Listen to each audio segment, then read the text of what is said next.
नागपूर जिल्ह्यातील मौदा तालुक्यातील Aroli police station येथील सहाय्यक पोलीस निरीक्षक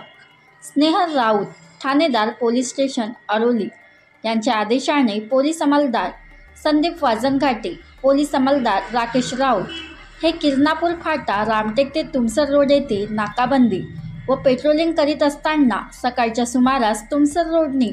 एक निळ्या व पांढऱ्या रंगाचा 12 चक्का वाहन क्रमांक MH40 CV 5958 मध्ये रेती भरून वाहतूक करताना सदर वाहनास थांबवण्याचा इशारा केला असता वाहन चालकाने आपले वाहन न थांबविता पळून गेल्याने पोलीस अंमलदार संदीप वाजनघाटे यांनी ठाणेदार राऊत साहेब यांना फोनवरून सूचना दिल्याने ठाणेदार राऊत साहेब यांनी सदरचे वाहन सालईमेटा शिवारात येथे नाकाबंदी करून थांबवले असता सदर वाहनांमध्ये क्षमतेपेक्षा जास्त रेती भरलेली असून ट्रक क्रमांक MH40 CV 5958 च्या वाहन चालकास त्याचे नाव गाव विचारले असता त्यांनी त्याचे नाव पवनकुमार शंकरलाल कहार, वय 32 वर्ष, राहणार भरदा, तहसील लखना 2, जिल्हा शिवनी असे सांगितले। तसेच रेती वाहतुकीबाबत परवाना विचारला असता वाहन चालक यांनी रेती वाहतुकीबाबत परवाना नसल्याचे सांगितल्याने सदरची रेती मालकनामे नरेंद्र शर्मा, राहणार वैष्णवीनगर, नागपूर यांचे सांगितले।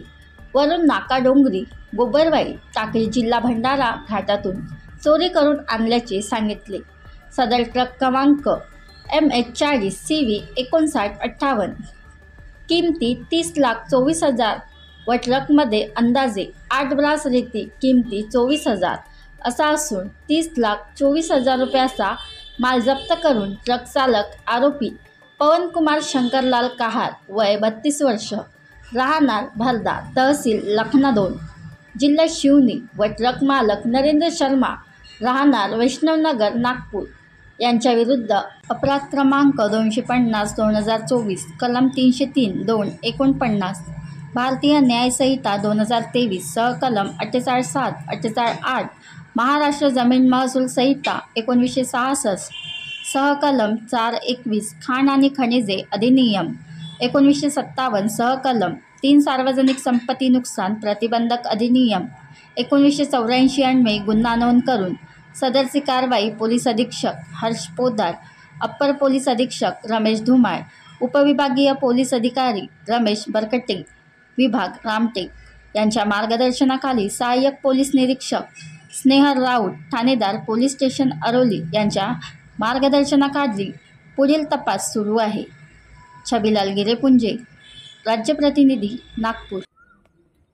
बनवा व्हिडिओ, पाठवा व्हिडिओ, आम्ही तुमच्या न्याय हक्कासाठी लढा देऊ। ताज्या बातम्या व घडामोडींसाठी पाहत राहा फक्त महाराष्ट्र लाईव्ह न्यूज।